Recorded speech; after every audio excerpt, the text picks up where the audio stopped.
हमने इतना बड़ा टेलीस्कोप अपने आंखों के सामने पहली बार देखा है। यहाँ पर स्थित ये एस्ट्रोनॉमिकल ऑब्जर्वेटरी दुनिया के सबसे ऊंचे और सबसे साफ आसमान वाले खगोल विज्ञान केंद्रों में से एक है। लद्दाख में ऐसी बारिश बहुत कम देखने को मिलती है। इस पूरी लेक की लंबाई लगभग 30 किलोमीटर है और चौड़ाई लगभग 10 किलोमीटर है। फिर से हमने लगभग 10 किलोमीटर का सफ़र तय कर दिया, लेकिन हम लेक के पास पहुँच ही नहीं पा रहे हैं। लेक से और दूर दूर होते हुए जा रहे हैं। बहुत मेहनत की जा रही है टायर में हवा भरने के लिए। और आपका नाम क्या है? डेस्टम। ओहो, इतनी सारी बकरियां एक साथ तो बहुत समय के बाद देखने को मिली। हर हर महादेव, जय श्री केदार। प्रणाम आप सभी को। मैं प्रियंका तिवारी आप सभी का स्वागत करती हूँ लद्दाख की इन खूबसूरत वादियों में बसे हानले गांव से। आज मैं अपने व्लॉग की शुरुआत सुबह के लगभग 10 बजे से कर रही हूँ। आज भी आसमान पर बादल छाए हुए हैं, तो किसी टाइम तेज़ धूप और किसी टाइम गुनगुनी धूप के साथ मौसम बहुत ही सुहावना सा है। और हानले गांव बहुत ही गजब की लोकेशन पर बसा हुआ है। चारों तरफ की पहाड़ियाँ एकदम सीधी खड़ी ऊंची नहीं हैं, बल्कि हानले गाँव का एरिया काफ़ी समतल है और काफ़ी बड़ा एरिया भी है। सुबह के लगभग 10 बजे ब्रेकफास्ट करने के बाद हमने रूम से चेकआउट कर लिया। तो अब बढ़ते हैं आज के खूबसूरत सफ़र में आगे। बिल्कुल। तो अभी मैं आप सभी लोगों को हानले गांव की ठीक सामने वाली पहाड़ी पर इस जगह पर लेकर जाने वाली हूं। और वहां जाने के लिए हमको लगभग 4-5 किलोमीटर का सफ़र तय करना पड़ेगा।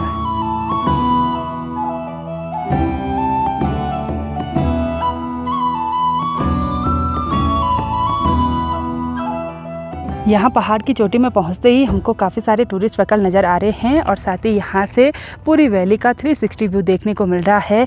नीचे हानले गांव है और इधर उधर भी छोटे छोटे गांव बहुत सारे नज़र आ रहे हैं। साथ ही सामने आर्मी कैंप है और चारों तरफ की पहाड़ियाँ बहुत ही गजब की लग रही हैं। गाड़ी यहाँ पार्किंग में ही पार्क करनी पड़ती है। वैसे तो आगे भी रोड है, लेकिन यहाँ पर बैरिकेड लगे हुए हैं और यहाँ पर एक बोर्ड भी लगा हुआ है इंडियन एस्ट्रोनॉमिकल ऑब्जर्वेटरी का। तो अब हम जा रहे हैं एस्ट्रोनॉमिकल ऑब्जर्वेटरी देखने के लिए। अभी हम लगभग 14,500 फीट के अल्टीट्यूड पर हैं और जैसे हम पहाड़ की चोटी पर आए तो हमको यहाँ पर कुछ डोम शेप स्ट्रक्चर देखने को मिले। ये एक खगोलीय वेधशाला है और इसके अंदर बड़े बड़े टेलीस्कोप लगे हुए हैं और यहाँ पर बैठकर कोई इसका संचालन नहीं करता है, बल्कि इसका संचालन होता है Indian institute of astrophysics Bengaluru के द्वारा। वहीं से इनका संचालन होता है और हम यहाँ अंदर जाकर स्टार गेजिंग वगैरह नहीं कर सकते हैं। बहुत सारे लोगों को ऐसा लगता है कि यहाँ पर आएंगे तो हमको टेलीस्कोप वगैरह चलाने देंगे। ऐसा नहीं है, ये एक वेधशाला है, मतलब रिसर्च करते रहते हैं। तो अब हम चलते हैं, अगर हमको टेलीस्कोप भी दिखा दे तो वही बहुत बड़ी बात है। अभी तो इधर साइड कोई भी स्टाफ मेंबर्स हमको देखने को नहीं मिल रहा है, तो देखते हैं ऊपर चलते हैं। हम यहाँ पर इस बड़े से डोम शेप स्ट्रक्चर के अंदर आ गए हैं और यहाँ पर एक बहुत ही बड़ी टेलीस्कोप लगी हुई है और ये डोम शेप स्ट्रक्चर यहाँ ऊपर से खुलता है। उसके बाद ही टेलीस्कोप थोड़ा सा बाहर निकलती होगी, उसके बाद ही सब जो खगोलीय परीक्षण वगैरह करने होंगे वो होते हैं। हाँ, उसी के बाद दिखाई देता होगा ना। हाँ, वो रात के टाइम पे ना। रात के टाइम पर ही होता है ना। अच्छा। हाँ, वैसे तो यहाँ का मौसम इतना साफ है, हम ऐसे ही ऊपर देखकर स्टार गेजिंग कर सकते हैं, गैलेक्सी को अपनी नंगी आंखों से देख सकते हैं। यहाँ पर स्थित ये एस्ट्रोनॉमिकल ऑब्जर्वेटरी दुनिया के सबसे ऊंचे और सबसे साफ आसमान वाले खगोल विज्ञान केंद्रों में से एक है और इस हानले जगह को भारत का पहला डार्क स्काई रिजर्व बनाया गया है। हमने इतना बड़ा टेलीस्कोप अपने आंखों के सामने पहली बार देखा है।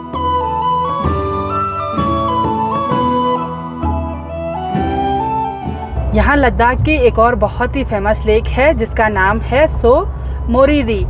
तो वहाँ जाने के लिए एक रास्ता जाता है न्योमा से होते हुए, फिर पुगा वैली से हम ऊपर आ सकते हैं। लेकिन हम सोच रहे हैं कि हम पीछे क्यों जाएंगे, हम चलते हैं यहीं से आगे चुमुर होते हुए। हाँ। लेकिन वो रास्ता कैसा है, क्या है, उसके बारे में कोई भी आइडिया नहीं है ना। हाँ, चलते हैं ना। मैप भी नहीं दिखा रहा है भाई वो रास्ता, क्योंकि वो बॉर्डर के नज़दीक है ना, तो ऐसे रूट फिर मैप पर नहीं दिखते हैं। बिल्कुल। तो चलते हैं, सफ़र में आगे बढ़ते हैं, देखते हैं आज का सफ़र कैसा होता है। इस रोड पर हमको एक भी टूरिस्ट व्हीकल और लोकल व्हीकल देखने को नहीं मिल रहा है। बिल्कुल खाली खाली रोड है और रोड तो बहुत बढ़िया है। रोड के नीचे की साइड कुछ इस तरह के डंडे खड़े करे हुए हैं, पता नहीं ये क्यों लगाए हुए हैं। और नीचे घाटी में हमको हरी घास चुगते हुए ये जंगली जानवर देखने को मिल रहे हैं।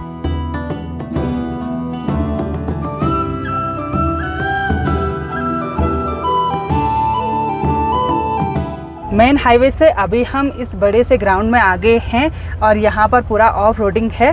ठीक सामने हमको एक सुंदर सी लेक देखने को मिल रही है, तो हम उस लेक के नज़दीक जा रहे हैं। सामने हाईवे से तो ऐसा लग रहा है जैसे लेक नज़दीक पर होगी, लेकिन लगभग 2 किलोमीटर का सफ़र हमने तय किया और हम पहुंच गए हैं इस खूबसूरत सी लेक के किनारे पर। इसका नाम है क्युनसो लेक। बहुत बड़ी लेक है ये।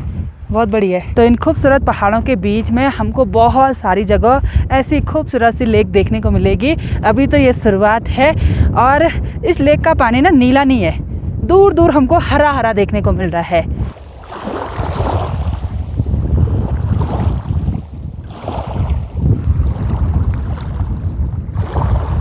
सफ़र में आगे बढ़ते हुए अभी हम सालसा पास पर पहुंच गए हैं। यहाँ का अल्टीट्यूड हमको मालूम नहीं है क्योंकि कहीं नहीं लिखा हुआ है। होगा 17,000 फीट की ऊंचाई पर तो होगा ही, बहुत है ना? बहुत हाई है। और अब मैं आपको नज़ारे दिखाती हूँ चारों तरफ की। हम इस वाली घाटी से आए तो इधर साइड काफ़ी अच्छी तेज़ धूप खिली हुई है और वैसे ही हम दूसरी घाटी की तरफ देखते हैं तो यहाँ तो अंधेरा छाया हुआ है, आसमान पर काले काले बादल छाए हुए हैं और उधर साइड झमाझम बारिश हो रही है। दूर दूर तक हमको कुछ इस तरह के ब्राउन कलर के पहाड़ देखने को मिल रहे हैं और साथ ही सामने बर्फ से ढकी हुई पर्वत श्रृंखलाएं भी देखने को मिल रही हैं। लद्दाख में ऐसी बारिश बहुत कम देखने को मिलती है। झमाझम बारिश शुरू हो गई और साथ ही सामने की पहाड़ियों पर हल्की हल्की बर्फबारी हो रही है।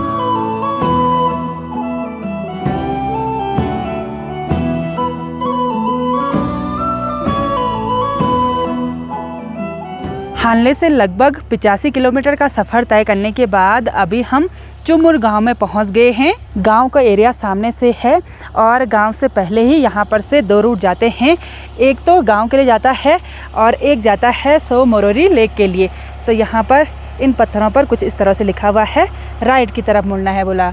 वैसे काफ़ी सारे पत्थर लगे हुए हैं, अलग अलग जगहों के नाम लिखे हुए हैं। तो एक बार हम चुमुर गांव को देखने के लिए थोड़ा सा अपने सफ़र में आगे की ओर बढ़ रहे हैं। हम थोड़ा सा उधर साइड गए और वहां पर आईटीबीपी के जवानों की ड्यूटी लगी हुई है। उन्होंने बोला कि ये चुमुर गांव का ही एरिया है बोला, वहां से आगे जाने की इजाज़त नहीं थी। तो हम चलते हैं अब सो मोरोरी लेक वाले रूट पर अपने सफ़र में आगे।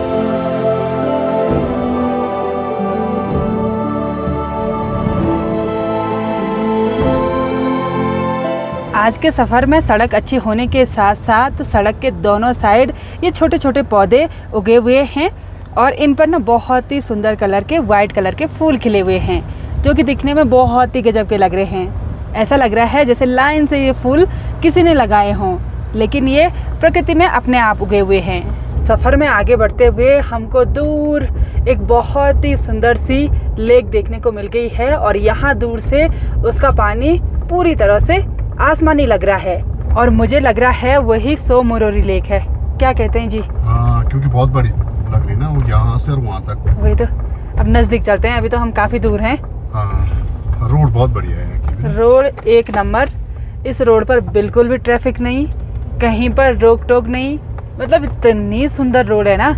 जो भी लोग हानले से इधर साइड आना चाहते हैं तो वो चुमुर होके आ सकते हैं, न्योमा जाने के बजाय चुमुर होके इधर साइड से आ सकते हैं।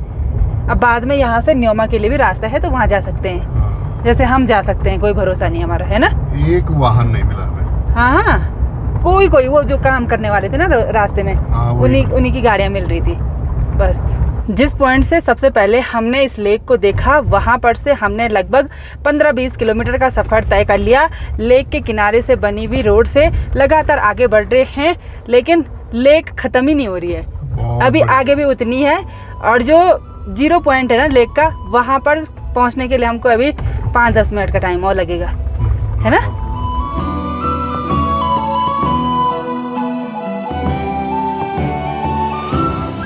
फिर से हमने लगभग 10 किलोमीटर का सफ़र तय कर दिया, लेकिन हम लेक के पास पहुंच ही नहीं पा रहे हैं। लेक से और दूर दूर होते हुए जा रहे हैं।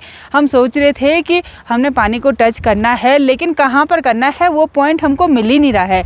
अब फिर से थोड़ा सा आगे बढ़ते हैं और हमको लेक के किनारे पर एक सुंदर सा गांव बसा हुआ देखने को मिल रहा है ठीक सामने पर।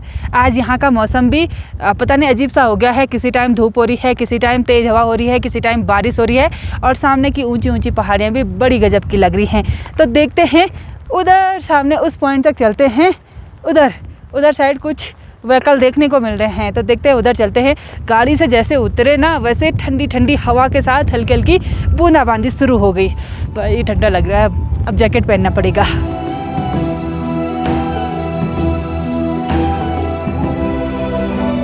आगे बढ़ते हुए यहाँ पर से 2 रूट जाते हैं। लेफ़्ट साइड वाला रूट जाता है करजोग गांव के लिए और राइट साइड वाला रूट जाता है लेह के लिए। तो अभी हम लेफ़्ट साइड वाले रूट पर आगे बढ़ने वाले हैं। हम जा रहे हैं एक बार करजोग गांव के लिए। आगे बढ़ते हुए अभी हम करजोग गांव में पहुंच गए हैं और फिर से हल्की हल्की बारिश शुरू हो गई है। गांव के नज़ारे तो बहुत ही गजब के लग रहे हैं। तो देखते हैं, आगे बढ़ते हैं थोड़ा सा और। हम करजोग गांव के बीच में पहुंच गए हैं। यहाँ पर बहुत सारे मकान पुराने निर्माण शैली में बने हुए हैं और बहुत सारे नए गेस्ट हाउस भी बन रहे हैं। करजोग गांव से हम बढ़ रहे हैं आगे के सफ़र में। ठीक सामने वाली धार तक जाएंगे और वहाँ से फिर लेक का व्यू बहुत ही गजब का हमको देखने को मिलेगा। साथ ही अभी इस लेक के बीच में एक रेनबो भी हमको देखने को मिल रही है। बहुत ही गजब के नज़ारे। करजोग गांव से थोड़ा सा आगे अभी हम एक ऐसी जगह पर आ गए हैं, यहाँ पर से लेक के दोनों छोर देखने को मिल रहे हैं। इधर साइड बहुत ही लंबी लेक है, जहाँ तक नज़र जारी है वहाँ तक सिर्फ लेक ही लेक देखने को मिल रही है और ऊपर वाली पहाड़ी से हमको आधा लेक देखने को मिल रही थी। अब देखिए यहाँ से कितनी बड़ी लेक है, बहुत ही सुंदर। इस पूरी लेक की लंबाई लगभग 30 किलोमीटर है और चौड़ाई लगभग 10 किलोमीटर है। तो इतनी बड़ी लेक, लेकिन अभी तक पानी पर हाथ नहीं लगाया हमने। उधर साइड पर एक पॉइंट ऐसा था कि जहाँ पर हम उतर के हाथ लगा सकते थे, लेकिन उस टाइम पर झमाझम बारिश हो रही थी। फिर से धूप खिल गई, लेकिन हवा वैसी की वैसी है, बिल्कुल ठंडी ठंडी। आज हमने यहीं करजोग गांव में रुकने का फ़ैसला लिया है। शाम के लगभग 6 बजे का टाइम हो गया। हमने रूम वगैरह भी देख लिया है और काफ़ी देर पहले से जहां पर हमने रूम लिया हुआ है उसकी कैंटीन में बैठे हुए थे, ब्लैक टी का आनंद लिया। और अभी लाइट नहीं है तो हमने सोचा कि कमरे में रहकर क्या करना, तो हम चलते हैं इधर उधर घूमने के लिए। इस गाँव में बहुत सारे टूरिस्ट आ रहे हैं, लगभग ज़्यादातर होटल फुल हैं और बहुत सारे लोगों ने ऑनलाइन बुकिंग भी कर रखी है। ये वाला गांव सो मुरारी लेक के बिल्कुल किनारे पर बसा हुआ है। लोगों ने यहाँ नीचे ये हरी भरी खेती भी कर रखी है। पहले तो ऐसा लग रहा था जैसे ग्राउंड होगा, लेकिन बीच बीच में गेहूं के खेत भी हैं। तो चलते हैं गाड़ी से उधर साइड दूसरी लोकेशन पर घूमने के लिए। बकरियों के झुंड चरकर वापस घर की ओर आने लग गए हैं और बहुत सारी बकरियां हैं। किसी के ऊपर लाल पेंट किया हुआ है और किसी के ऊपर ब्लू पेंट किया हुआ है और 2 लोग बकरियों के साथ हैं। शायद 2 अलग अलग लोगों की ये बकरियां हैं, इसलिए ऐसे पेंट किया हुआ है। और ये बकरियां कुछ अलग सी दिखती हैं, पतले पतले इनके सींग होते हैं। और अभी देखो कोई भी चल नहीं रहा, फटाफट आगे की ओर बढ़ रहे हैं।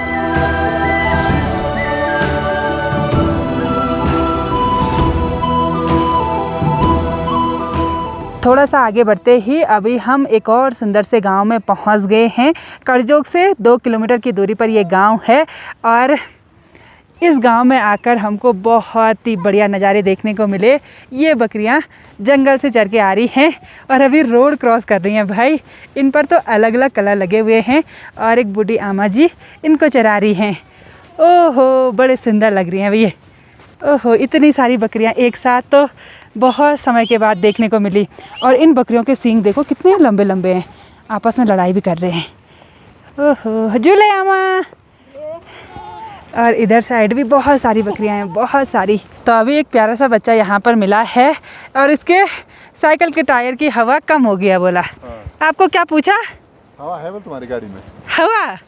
हाँ, तब क्या बोला? बढ़ भी नहीं तेरी इसमें हवा। अच्छा तो बढ़ते हैं भाई, कैसे दौड़ रहा है। और इसका घर बोला सामने है। बकरियों का एक बड़ा झुंड सामने पर भी है, वहाँ पर पत्थर और बकरियों का कलर सेम सेम हो गया है। तो हम बच्चे के साथ चलते हैं आगे आगे। बहुत दूर दूर भी हमको बकरियां देखने को मिल रही हैं। जिस तरह से हमारे यहाँ कंडाली का पौधा होता है, उसी तरह से यहाँ भी कुछ इस तरह का कंडाली का पौधा होता है। यहाँ पता नहीं इस पौधे को क्या बोलते हैं, लेकिन यहाँ के लोग भी इस पौधे का साग बनाकर खाते हैं और इसकी पत्तियों की सब्ज़ी वगैरह बनाते हैं। आप सभी लोगों ने मेरे ब्लॉग के माध्यम से देखा होगा कि जब हमारे इधर साइड बर्फ़बारी होती है तो हम भी कंडाली का साग यानी कि बिच्छू घास का साग बनाते हैं। सेम टू सेम ये लोग भी बनाते हैं, लेकिन इस पौधे का साग हमने अभी तक नहीं खाया है। वो तो ऐसी जगह पे मिलेगा ना, जैसे किसी के घर में जाके फिर वो तोड़ के निकालें, तो ऐसे करने में तो टाइम लगेगा, पूछना पड़ता है। हल्की हल्की बूंदाबांदी फिर से शुरू हो गई और यहाँ पर बहुत मेहनत की जा रही है टायर में हवा भरने के लिए। और आपका नाम क्या है? डेस्टम। अच्छा, ये कौन सा गांव है बच्चा? कोरजोक में आता है। अच्छा, आपका घर सामने है। ये कैसे हवा चली गई आपके साइकिल के टायर से? चला चला के। स्कूल में पढ़ते हैं आप? पढ़ते हैं। कितने में? 5-6। अच्छा, तो पिन नहीं थी, छोटी पिन नहीं थी इसमें? नहीं हो रहा। चेक करता हूँ इसमें। हाँ। पकड़, इसको टाइट पकड़ा है। भर रही है हवा? भर रही है। अच्छा, बोल रहा है 1 हफ्ते से ये ऐसी था, बोला 1 हफ्ते से। ओके, कोई नहीं, भर देंगे, ठीक है। हाँ, तो चलिए जी, फाइनली बच्चा खुश हो गया है। अब तो हैप्पी हो ना? हाँ है, हो गया, भर गई टायर पे हवा, फुल हो गया ना। अब चलाना, ठीक है। और बिस्किट भी खाओ, बिस्किट और ये मैगी घर में बनाना, ठीक है। कैसे रखेंगे? हाँ, जेब में रखो, चैन खोल के रखो। ओहो टॉफ़ी वगैरह नहीं है हमारे पास, ठीक है, वो ख़त्म हो गया। हाँ, बाय बाय बाय। कितना प्यारा बच्चा है, देखो। अब भाग गया।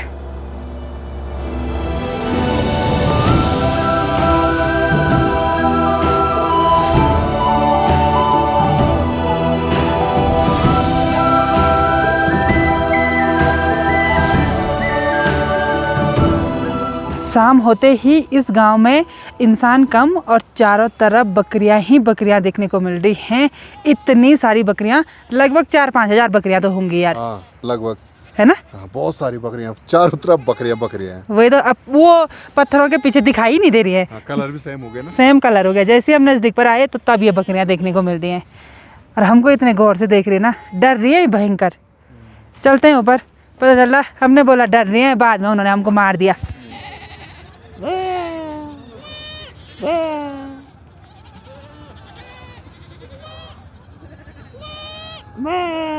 चारों तरफ से अभी बकरियों की चिल्लाने की आवाज़ आ रही है और हमको यहाँ पर आधा घंटा तो हो ही गया होगा।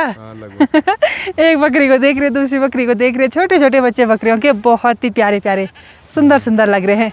कुछ नीचे से चिल्ला रहे हैं, कुछ ऊपर से चिल्ला रहे हैं।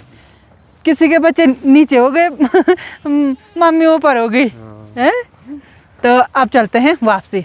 अब लाइट भी आ गई होगी, थोड़ा अपना काम धंधा भी कर लेंगे, वीडियो अपलोड एडिट वगैरह, है ना। चलो चलते हैं।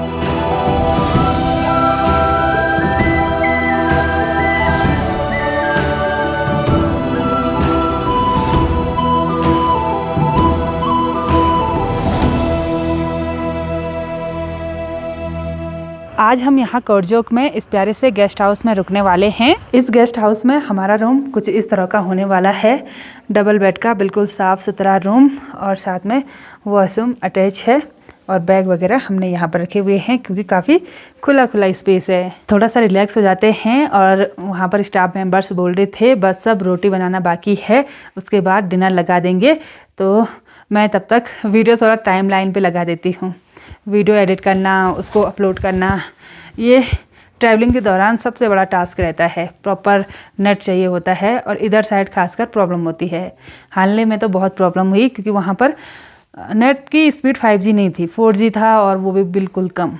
रात के लगभग 9 बजे हमारा डिनर भी हो चुका है, तो अब आराम कर लेते हैं। और आज पूरे दिन का सफ़र बहुत ही बढ़िया रहा। हानले से आगे हमको जगह जगह पर लेक देखने को मिली और आज हम सो मुरोरी लेक के किनारे पर बसे हुए इस सुंदर से करजोक गांव में रुके। यहाँ के लोगों का जो उच्चारण है ना वो अलग है और हमारा उच्चारण अलग है, तो इसलिए थोड़ा सा हो सकता है कि गांव के नाम और ऐसे लेक के नाम बोलने में थोड़ा सा ऊपर नीचे हो जाए। तो चलिए जी, इस व्लॉग को इतना ही रखते हैं। मिलते हैं आप सभी लोगों को अपने नेक्स्ट व्लॉग में। तब तक के लिए जय देवभूमि उत्तराखंड।